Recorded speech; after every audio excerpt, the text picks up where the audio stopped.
नमस्कार,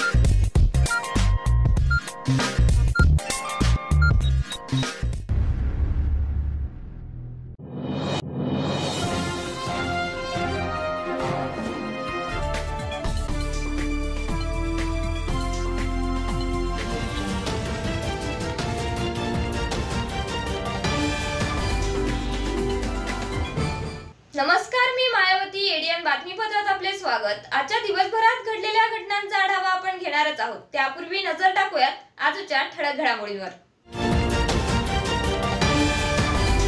औरंगाबाद लोकसभा मतदारसंघातील विविध उमेदवारांच्या प्रचारासाठी गुरुवारी शहरात विविध नेत्यांची मांदियाळी. उपमुख्यमंत्री देवेंद्र फडणवीस, मंत्री उदय सामंत यांच्यासह आजी माजी मंत्र्यांचा समावेश. तर मुख्यमंत्री एकनाथ शिंदे यांच्यावर कारवाई करण्याची डावात मचाळा पार्टीचे अध्यक्ष भरत फुलारी यांची मागणी. आता सविस्तर बातम्या. महाविकास आघाडीचे चंद्रकांत खैरे यांच्या प्रचारार्थ काँग्रेसचे नेते माजी मुख्यमंत्री पृथ्वीराज चव्हाण यांनी पत्रकार परिषदेत भाजपावर कडाडून टीका केली. यावेळी शिवसेना उपनेत्या सुषमा अंधारे यांच्यासह महाविकास आघाडीचे नेते उपस्थित होते. एकंदरीत या देशाच्या दृष्टीने अत्यंत महत्वाच्या अशा निवडणुकीमध्ये पहिल्यांदाच विरोधी पक्षाच्या मताचं विभाजन होऊ नये आणि एकाच एक उमेदवार द्यावा याकरता इंडिया आघाडीची संकल्पना मांडली आणि जवळपास अस्तित्वात आलेली आहे. 2 ठिकाणी आम्हाला यश आलेलं नाही. महाराष्ट्रात महाविकास आघाडी विरुद्ध भाजपच्या नेतृत्वाखालील आघाडी अशी जवळजवळ सर्व ठिकाणी एकाच एक लढत आहे. काही 2-3-4 अपवाद आहेत. त्यामुळे या निवडणुकीमध्ये सर्वात महत्वाचं म्हणजे विरोधी पक्षाच्या मताची विभागणी ही टाळली जाणार आहे. आपल्याला माहिती आहे की भारतीय जनता पक्षाला 2014च्या आधी जेमतेम 30% कमी मत असायची. परंतु 2014ला नरेंद्र मोदी यांनी अनेक आश्वासनं दिली. काही खोटी, बहुतेक आश्वासनं काही त्यांनी पूर्ण केलेली नाही. पूर्ण करायची त्याची इच्छाही नव्हती. अच्छे दिन, गुजरात मॉडेल वगैरे बऱ्याच घोषणा झाल्या आणि 2014ला भारतीय जनता पक्षाचा नरेंद्र मोदींचा विजय झाला. पण त्यावेळेला त्यांना 31% मतं होती. 19च्या निवडणुकीमध्ये त्या मतामध्ये 6% वाढ झाली आणि पुलवामा, बालाकोटचा भावनिक प्रश्न निर्माण झाला. या निवडणुकीमध्ये असा कुठलाही भावनिक प्रश्न नाहीये. आता अच्छे दिन सारख्या काही घोषणा केल्या तर लोक त्यांच्यावर विश्वास ठेवत नाही. जरी आम्ही भाजपची कोर स्ट्रेंथ 30%ची ठरली तरी 70% लोक हे भाजपच्या विरोधात आहेत, नरेंद्र मोदींच्या विरोधात आहेत. परंतु विरोधी पक्षाच्या मताची विभागणी होती म्हणून नरेंद्र मोदींचा पक्ष जिंकतो. ज्या वेळेला मी सुरुवातीला सांगितल्याप्रमाणे इंडिया आघाडीनं आणि महाराष्ट्रातल्या महाविकास आघाडीनं एकाच एक उमेदवार द्यायचा प्रयत्न करून मताचं विभाजन टाळलेलं आहे. त्यामुळं इंडिया आघाडीच्या विजयाचं सर्वात मोठं सूत्र जर काय असेल तर ते एकाच एक उमेदवारी आणि विरोधी पक्षाच्या मताची विभागणी टाळणं. काही त्याला अपवाद आहेत. त्यावेळेला वंचितने काही थोडी माणसं उभी केलेली आहेत. विरोधी पक्षाची मताची विभागणी करण्याचा आणि भाजपला मदत करण्याचा त्यांचा उद्देश आहे. परंतु त्याचा काही फार मोठा उपयोग होणार. अजित पवार यांनी चक्की फिशिंगचे आरोप केले ते आता किसिंग करत आहेत. ज्या लोकांना सोमय्या यांनी आरोप करून ब्लॅकमेल केलं त्यांना सोबत घेतलं असे अनेक आरोप शिवसेना उपनेत्या सुषमा अंधारे यांनी पत्रकार परिषदेत केले.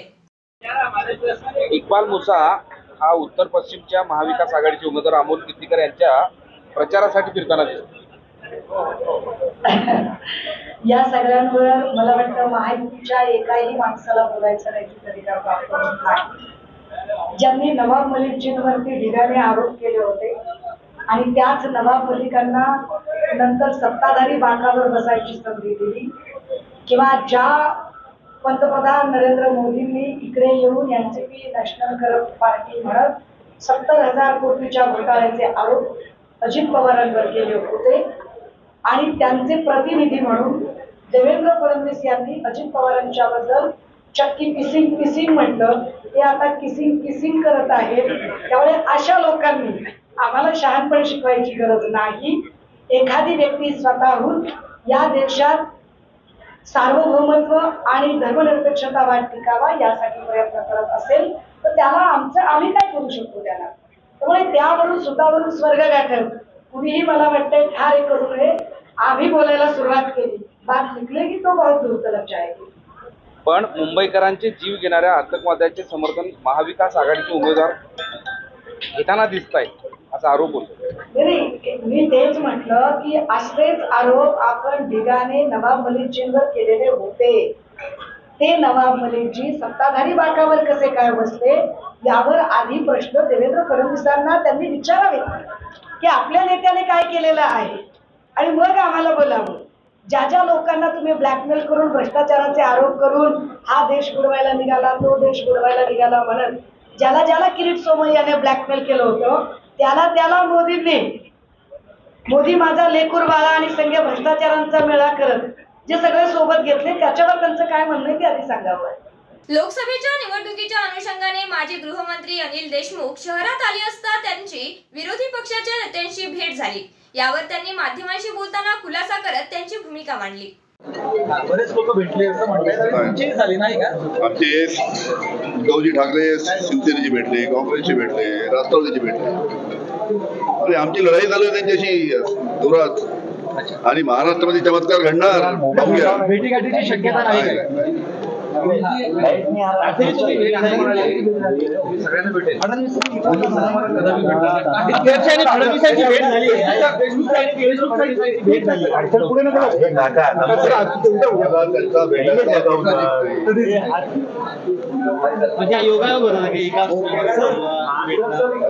हॉटेल एवढं मोठं आहे तर 300 रुपये हॉटेलमध्ये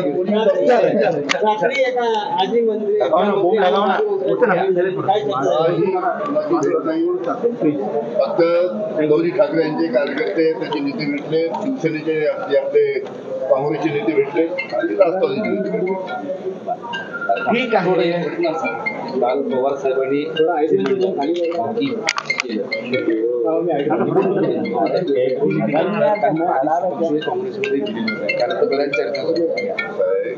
पवार साहेबांनी व्यापक दृष्टिकोनातून स्टेटमेंट केलं की भारतामध्ये जे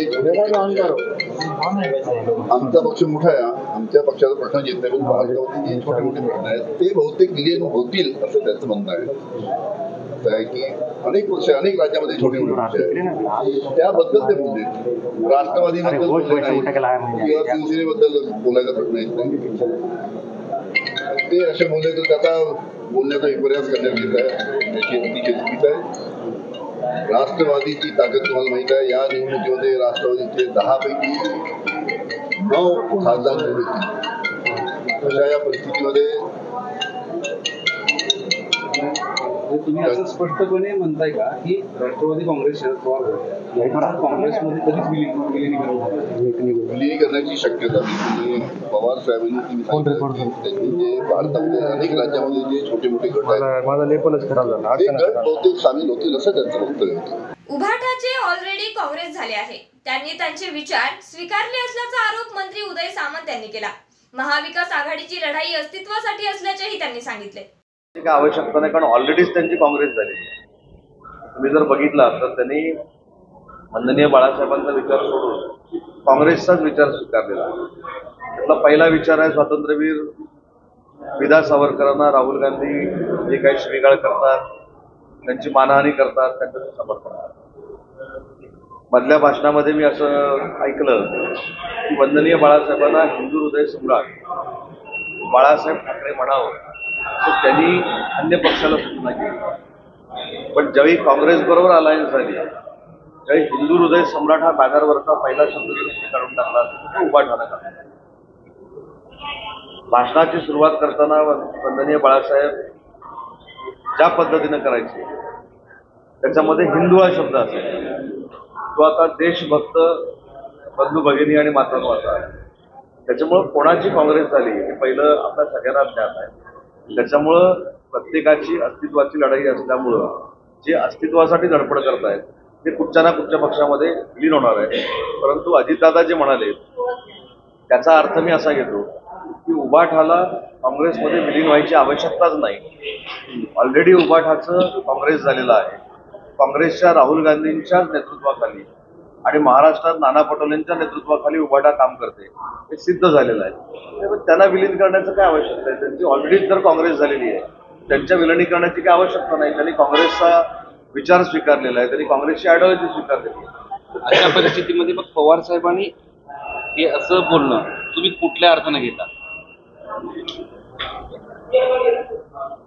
ती त्यांची जी महाविकास आघाडी आहे, महाविकास आघाडीमधले अनेक पक्ष जे अस्तित्वासाठी धडपडत आहेत त्यांची लढाई अस्तित्वासाठी आहे. ज्यांची मताची बेगमी देखील होताना फार अडचणी निर्माण होत आहे त्यांना एकमेव पर्याय भविष्यामध्ये महाविकास आघाडीचा असू शकतो काँग्रेस. याच उद्देशाने शरद पवार साहेब बोलले असावे. बदलायची गरज महायुतीला आहे, मला नाही. बदलायची गरज महायुतीला आहे, मला नाही. शब्दप्रयोग करणार नाही ते करू शकतात. पण वडिलांचा जो विचार असतो ना, वडिलांचा विचार हा आत्मसात करावा लागतो. आणि वडिलांनी दिलेला जो विचार आहे की काँग्रेस बरोबर जर आपण गेलो तर शिवसेना बंद करू, हा जो विचार आहे तो पुढे नेण्याची ताकद नाही. आणि म्हणून मला असं वाटतं की रक्ताचं वारस होऊन नुसतं चालत नाही, विचारांचं वारस व्हावं लागतं.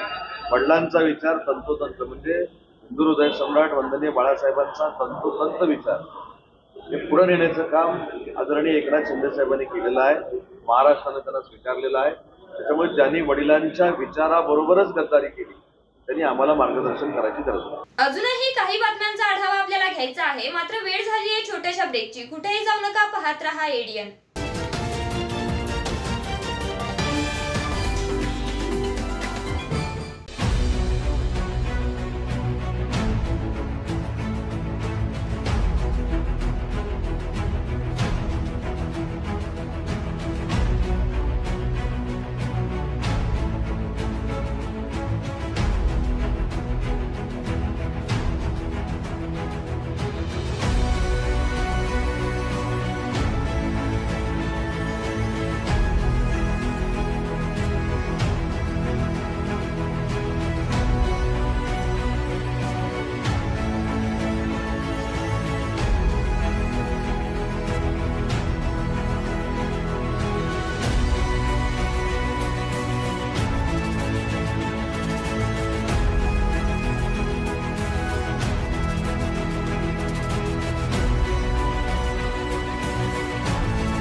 संभाजीनगरकरांसाठी खुशखबर खुशखबर खुशखबर.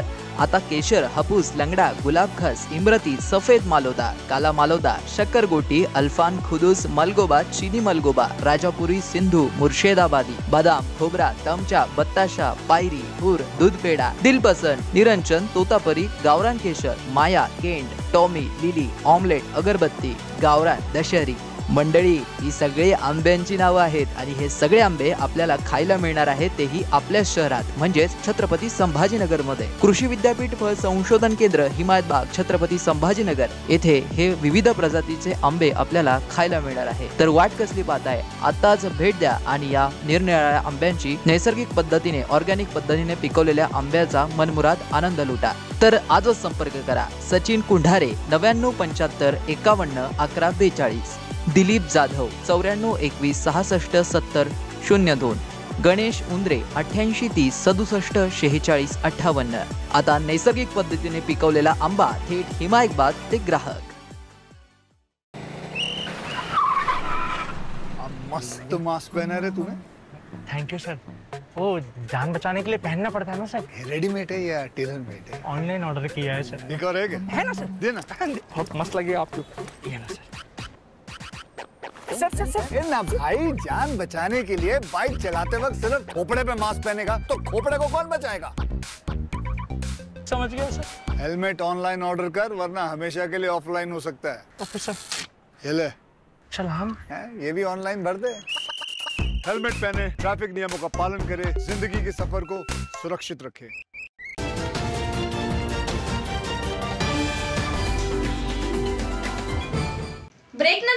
पुन्हा एकदा स्वागत. शरद पवार सुप्रियाताईंना स्थान देणार, त्यामुळे अजित पवार हे पक्षातून बाहेर पडले. पवार साहेब जे म्हणतील ते उद्धवजी करतील, अशा शब्दात उपमुख्यमंत्री देवेंद्र फडणवीस हे शहरात आले असता त्यांनी इंडिया आघाडीच्या नेत्यांवर टीका केली. त्यांना मेडिकल हेल्पची आवश्यकता आहे. त्यांनी एखाद्या चांगल्या सायकियाट्रिस्टला दाखवावं आणि त्यांनी त्या ठिकाणी मदत घ्यावी.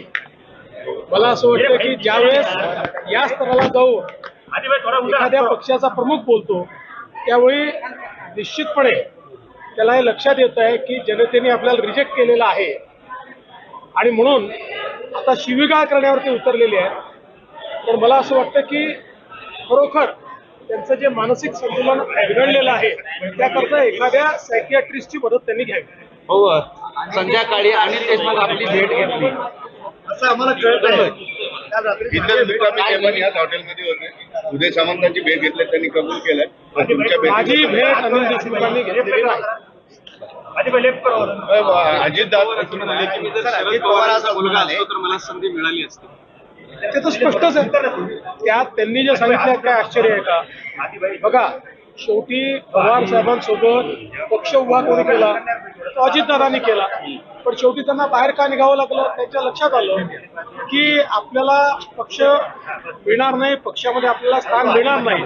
स्थान पवार साहेब सुप्रियाताईंनाच देतील, त्यामुळे ते बाहेर पडले. चंद्रकांत पाटील जे बोलले होते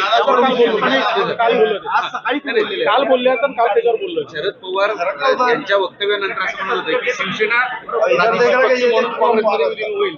पण अजित पवार असं म्हणतायत आता शक्यच नाही ते, कारण मी उद्धव ठाकरेंना चांगलं ओळखतो, त्यांच्याबद्दल ते सकारात्मक बोलले याची चर्चा सुरू आहे. असं आहे, अजित दादा उद्धवजींना किती ओळखतात मला माहिती नाही, पण मी उद्धवजींना चांगला ओळखून आहे. सध्या उद्धवजींचे फिलॉसॉफर आणि गाईड पवार साहेब आहेत. पवार साहेब जे म्हणतील तेच उद्धवजी करतील. उद्धव बाळासाहेब ठाकरे गटाचे जेलचे दरवाजे उघडे झालेले आहेत, असे बोलून शिवसेना शिंदे गटाचे प्रवक्ते आमदार संजय शिरसाट यांनी संजय राऊत आणि उद्धव ठाकरे यांच्यावर टीका केली. आज महाविकास आघाडीचे काही नेते राष्ट्रपतीला भेटणार अशी बातमी आपल्या माध्यमातून ऐकायला मिळाली. पूर्वी हेच काही लोक असे म्हणायचे की ईव्हीएम मशीन हे हॅक होते आणि मोदी साहेब जे काही निवडणुका जिंकतात त्या मशीनच्या माध्यमातून हॅक केल्यामुळे जिंकतात, असा आरोप काही वेळ केला गेला. परंतु सुप्रीम कोर्टाने जेव्हा त्यांच्यावर सांगितलं, त्यांच्या सर्व याचिका फेटाळल्या, त्यानंतर आता जे काही मतदान झालेलं आहे त्या मतदानाची टक्के वाढली तर त्याच्यावरही त्यांचा संशय. जर ईव्हीएम मशीन हॅक होत असेल तर टक्केवारी वाढवायचा प्रश्न येतो कशाला? काय गरज पडते? आणि दुसरी महत्वाची गोष्ट आहे, ज्या ज्या ठिकाणी मतदान होतं त्या मतदान केंद्रावर सर्वच पक्षाचे बूथ प्रमुख हे बसलेले असतात. त्यांच्याकडे एक एक जो मतदार येतो त्याची अशी तो नोंद करत असतात, हे आले ते आले ते आले. तो चार्ट जरी त्यांनी पाहिला असता तरी असे मूर्खासारखं स्टेटमेंट त्यांनी केलं नसतं. परंतु आता महाविकास आघाडीला आपला पराभव दिसत असताना मग यांनी मताची टक्केवारी वाढवून ह्या निवडणुका जिंकला असं म्हणायला एक संधी मिळावी म्हणून हा त्यांनी केलेला उपद्व्याप आहे. त्याच्यावर एक प्रश्न उपस्थित केला जातोय की मागच्या वेळेस 2 टप्पे झाल्यानंतर 10 दिवसानंतर टक्केवारी कशी आली आणि कालच्या 12-24 तासानंतर टक्केवारी कशी आली, एवढ्या काळात मध्ये काय झालं होतं? ज्या ज्या ठिकाणी मतदान उशिरापर्यंत चाललं त्याची आकडेवारी उशिरा आलेली. परंतु हे सर्व करत असताना तुमचे असलेले बूथ प्रमुख असतील त्यांच्याकडून ते चार्ट घ्या ना. खरंच एवढं मतदान झालंय का? त्याच्याकडे तो मार्क असेलच ना. प्रश्न तसा नाही, मतदान कसं का लवकर आलं मागच्या 10 दिवसानंतर कसं आलं? चूक सुधार. आता ते जर त्यावेळेस झाले असेल तर त्याने ती आपली चूक सुधारली असेल, त्यात काय विशेष काही नाही. 4 जून नंतर एकनाथ शिंदे तुरुंगात जातील, अन्यथा तरी पार होतील, संजय राऊत म्हणाले. संजय राऊत जेव्हा केव्हा बाकीचं करतात नेमकं त्याचा उलट होतो, त्याचा अर्थ समजून घ्या. उबाटा गटाचे कोण कोण जेलमध्ये जाणार आहे याची यादी कदाचित संजय राऊतकडे आली असावी. त्यांचं नाव न घेता त्यांनी शिंदे साहेबांचं नाव घेतलंय, परंतु यांच्या जेलचे दरवाजे मोदी साहेबांचे नव्हे तर जेलचे दरवाजे यांच्यासाठी उघडे झालेले आहेत आणि आता यांची जाण्याची वेळ आलेली. मुख्यमंत्री एकनाथ शिंदे यांच्यावर कायदेशीर कारवाई करण्यात यावी अशी मागणी गावात मचाळा पार्टीचे अध्यक्ष ॲडव्होकेट भारत फुलारी यांनी जिल्हा निवडणूक अधिकारी आणि पोलीस प्रशासनाकडे केली आहे। काल छत्रपती संभाजीनगर येथील बजाज नगरात लोकसभेचे उमेदवार संदीपानजी भुमरे यांचा प्रचार करण्यासाठी प्रचार सभा होती आणि ह्या प्रचार सभेला महाराष्ट्राचे मुख्यमंत्री साहेब आले। त्यांनी केवळ संदीपान भुमरे यांचा प्रचार केला। महाराष्ट्रात आज जितके काही उमेदवार आहेत त्यांचा प्रचार मुख्यमंत्र्यांनी केला पाहिजे। मुख्यमंत्री हे महाराष्ट्राचे केवळ एका याचे नाहीये, एका उमेदवाराचे नाहीये। महाराष्ट्राचे मुख्यमंत्र्यांनी शपथ घेताना मुख्यमंत्री पदाची शपथ घेताना सांगितलेलं आहे की मी कुठलाही भेदभाव करणार नाही आणि अशा प्रकारे जर उमेदवारांमध्ये ते भेदभाव करत असेल तर शपथेचा भंग आहे।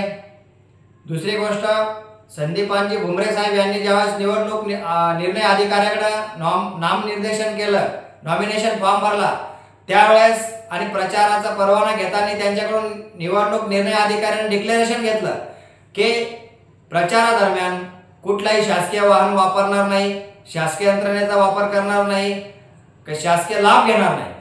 तर अशा पद्धतीनं डिक्लेरेशन देऊन देखील ते जर अशा प्रचार सभेमध्ये शासकीय वाहनांचा वापर करत असेल तर त्या डिक्लेरेशनचा देखील भंग आहे। म्हणजे संदीपान भुमरे साहेब आणि माननीय मुख्यमंत्री साहेब यांनी दोघांनी देखील शपथेचा आणि डिक्लेरेशनचा भंग केलेला आहे। त्यासाठी मी आज MIDC वळूस पोलीस स्टेशन येथे तक्रार दिलेली आहे की या दोघांवर देखील कारवाई झाली पाहिजे, तरच कायद्याचं राज्य टिकेल असं माझं म्हणणं आहे। महायुतीचे उमेदवार संदीपान भुमरे यांच्या प्रचाराला अधिक वेग आला असून त्यांच्या प्रचारानिमित्त Republican party of India Athawale गटाच्या वतीने शहरात विविध ठिकाणी प्रचार फेऱ्या काढीत मतदारांच्या भेटीगाठी घेतल्या। शिवसेना एकनाथ शिंदे गट, Rashtravadi Congress, Republican party of India Athawale गट, महायुतीचे अधिकृत उमेदवार संदीपान भुमरे यांच्या प्रचाराचा वेग वाढला आहे। विविध ठिकाणी महायुतीचे स्टार प्रचारक यांच्यामार्फत जाहीर सभांचे आयोजन केले जात आहे। याबरोबरच कॉर्नर बैठका आणि मतदारांशी थेट भेटी यावर महायुतीचे उमेदवार संदीपान भुमरे यांनी जोर कायम ठेवला आहे। त्यातच Republican party of India Athawale गटाच्या वतीने शहरात विविध ठिकाणी प्रचार फेऱ्या काढत मतदारांच्या भेटी घेतल्या जात आहेत। महायुतीचे विलास बापू भुमरे यांच्या प्रमुख उपस्थितीमध्ये आणि रिपब्लिकन पार्टी ऑफ इंडिया शहर जिल्हा अध्यक्ष नागराज गायकवाड यांच्या नेतृत्वाखाली सदर रॅलीचे आयोजन शहरातील विविध ठिकाणाहून करण्यात आले आहे। या प्रचार फेऱ्यांना उत्कृष्ट प्रतिसाद मिळत असल्याचे दिसून येत आहे। गांधी भवन येथे इंडिया आघाडीचे उमेदवार चंद्रकांत खैरे यांच्या प्रचारासाठी काँग्रेस पक्षाच्या वतीने आढावा बैठक घेण्यात आली। या बैठकीत महाराष्ट्र राज्याचे माजी मुख्यमंत्री पृथ्वीराज चव्हाण यांनी हजेरी लावून मार्गदर्शन केले। आपल्या भाषणामध्ये भाजपावर सडकून टीका केली। गांधी भवन शहागंज येथे इंडिया आघाडीचे उमेदवार चंद्रकांत खैरे यांच्या प्रचारासाठी काँग्रेस पक्षाच्या वतीने आढावा बैठक घेण्यात आली। या बैठकीला महाराष्ट्र राज्याचे माजी मुख्यमंत्री पृथ्वीराज चव्हाण यांनी हजेरी लावून मार्गदर्शन केले। आपल्या भाषणामध्ये भाजपावर सडकून टीका केली। त्यांनी भाजपावर महागाई वाढवली, बेरोजगारी वाढवली असे विविध मुद्दे मांडले। तसेच इंडिया आघाडीचे उमेदवार चंद्रकांत खैरे यांना लाखो मतांनी विजयी करण्याचे आवाहन केले। यावेळी इंडिया आघाडीचे उमेदवार चंद्रकांत खैरे त्यांच्यासोबत औरंगाबाद शहर जिल्हा काँग्रेस कमिटीचे अध्यक्ष शेख युसूफ, माजी मंत्री अनिल पटेल, माजी आमदार नामदेवराव पवार, माजी महापौर नंदकुमार घोडेले, माजी अध्यक्ष Ibrahim Pathan, Deepali Misal, Prakash Mugdiya, Iqbal Singh Gill, advocate Sayyad Akram, Anis Patel, doctor Arun Shirsat, doctor Nilesh Ambewadikar, Moin Inamdar, Mahendra Ramanwal, Umakant Khotkar, Ahmed Chaus, Jayprakash Narware, doctor Pawan Dongre, Santosh Bhingare, Shriram Ingle, Baburao Kavaskar, Pravin Kedar, Shakuntala Sable, Rekha Mule, Sayyad Zubair, Salman Patel, Moin Qureshi आदी पदाधिकारी व कार्यकर्ते उपस्थित होते। माजी मंत्री दिवंगत गंगाधर गाडे यांच्या निधनामुळे त्यांना श्रद्धांजली वाहण्यात आली। या कार्यक्रमाचे सूत्रसंचालन डॉक्टर अरुण शिरसाट यांनी केले तर आभार प्रदर्शन अनीस पटेल यांनी केले। कार्यक्रमाचा समारोप राष्ट्रगीताने करण्यात आला। शेवटी परत एकदा एक नजर टाकूयात आजच्या ठळक घडामोडींवर। औरंगाबाद लोकसभा मतदारसंघातील विविध उमेदवारांच्या प्रचारासाठी गुरुवारी शहरात विविध नेत्यांची मांदियाळी। उपमुख्यमंत्री देवेंद्र फडणवीस, मंत्री उदय सामंत यांच्यासह आजी माजी मंत्र्यांचा समावेश। तर मुख्यमंत्री एकनाथ शिंदे यांच्यावर कारवाई करण्याची डावात मचाळा पार्टीचे अध्यक्ष भरत फुलारी यांची मागणी। याचबरोबर हे बातमीपत्र इथेच संपलं। पुन्हा भेटूयात पुढील बातमीपत्रात। तोपर्यंत बघत रहा औरंगाबादकरांचं हक्काचं बातमीपत्र ADN।